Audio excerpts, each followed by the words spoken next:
Once upon a midnight dreary, while I pondered, weak and weary, over many a quaint and curious volume of forgotten lore, while I nodded, nearly napping, suddenly there came a tapping, as of someone gently rapping at my chamber door. "'Tis some visitor," I muttered, tapping at my chamber door. Only this, and nothing more. Ah, distinctly I remember, it was in the bleak December, and each dying separate ember wrought its ghost upon the floor. Eagerly I wished the morrow, vainly I had sought to borrow from my books surcease of sorrow, sorrow for the lost Lenore, for the rare and radiant maiden whom the angels name Lenore, nameless here forevermore. And the silken, sad, uncertain rustling of each purple curtain thrilled me, filled me with fantastic terrors never felt before, so that now to still the beating of my heart I stood repeating, "'Tis some visitor entreating entrance at my chamber door. Some late night visitor entreating entrance at my chamber door. This it is, and nothing more."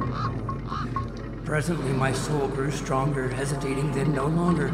"Sir," I said, "or madam, truly your forgiveness I implore.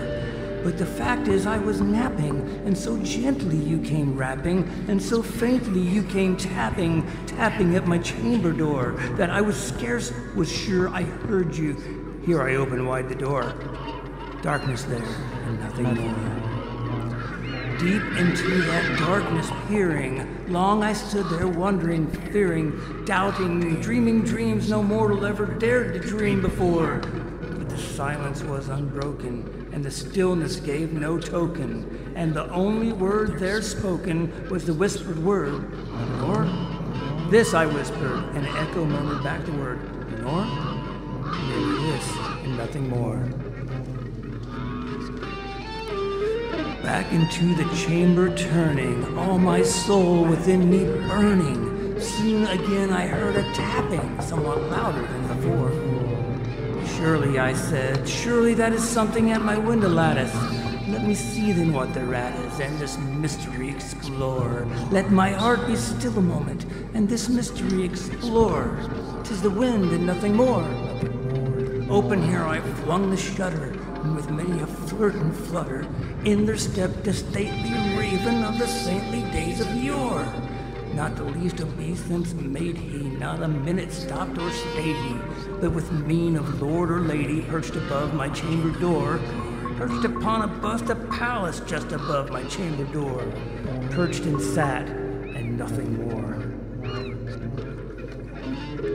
Then this ebony bird beguiling my sad fancy into smiling, by the grave and stern decorum of the countenance it wore, "Though thy crest be shorn and shaven, thou," I said, "art sure no craven, ghastly grim and ancient raven wandering from the nightly shore. Tell me what thy lordly name is on this night's Plutonian shore." Quoth the raven, "Nevermore." Much I marveled this ungainly fowl to hear discourse so plainly, though its answer little meaning, little relevancy bore. For we cannot help agreeing that no living human being ever yet was blessed with seeing bird above his chamber door, bird or beast upon the sculptured bust above his chamber door, with such a name as Nevermore. But the raven, sitting lonely on the placid bust, spoke only that one word, as if his soul in that one word he did outpour. Nothing farther than he uttered, not a feather then he fluttered, till I scarcely more than muttered, "Other friends have flown before, on the morrow he will leave me, as my hopes have flown before." Then the bird said, "Nevermore." Startled at the stillness, broken by reply so aptly spoken, "Doubtless," said I, "what it utters is only stock and store, caught from some unhappy master whom unmerciful disaster followed fast and followed faster, till his songs one burden bore, till the dirges of his hope that melancholy burden bore of nevermore." But the raven still beguiling all my fancy into smiling, straight I wheeled a cushioned seat in front of bird and bust and door. Then upon the velvet sinking, I betook myself to linking fancy unto fancy, thinking what this ominous bird of yore, what this grim, ungainly, ghastly, gaunt, and ominous bird of yore meant in croaking nevermore. This I sat engaged in guessing, but no syllable expressing, to the fowl whose fiery eyes now burned into my bosom's core. This and more I sat divining, with my head at ease reclining on the cushion's velvet lining that the lamplight gloated o'er. But whose velvet violet lining with the lamplight gloating o'er she shall press? Nevermore, nevermore. Then methought the air grew denser, perfumed from an unseen censer, swung by seraphim whose footfall tinkled on the tufted floor. Wretch, I cried, thy God had lent thee, by these angels he hath sent thee, respite, respite, and nepenthe from thy memories of Lenore. Quaff, oh quaff this kind nepenthe, and forget this lost Lenore. Quoth the raven, nevermore. Prophet, said I, thing of evil, prophet still of bird or devil, whether tempter sent or whether tempest tossed thee here ashore. Desolate all ye undaunted on this desert land enchanted, on this home by horror haunted, tell me truly, I implore, is there balm in Gilead? Tell me, I implore.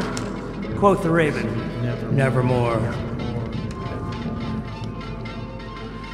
Prophet, said I, thing of evil, prophet still of bird or devil, by that heaven that bends above us, by that God we both adore, tell this soul with sorrow laden, if within the distant Aden it shall clasp a sainted maiden whom the angels name Lenore, clasp a rare and radiant maiden whom the angels name Lenore.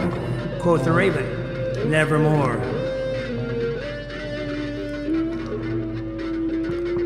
Be that word our sign of parting, bird or fiend, I shrieked, upstarting, get thee back into the tempest and the night's Plutonian shore.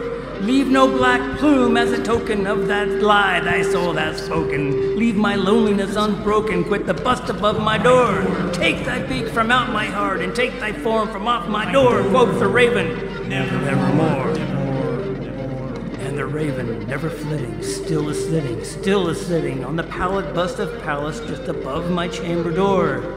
And his eyes have all the seeming of a demon's that is dreaming, and the lamplight o'er him streaming throws his shadow on the floor. And my soul from out that shadow lies floating on the floor, shall be lifted nevermore.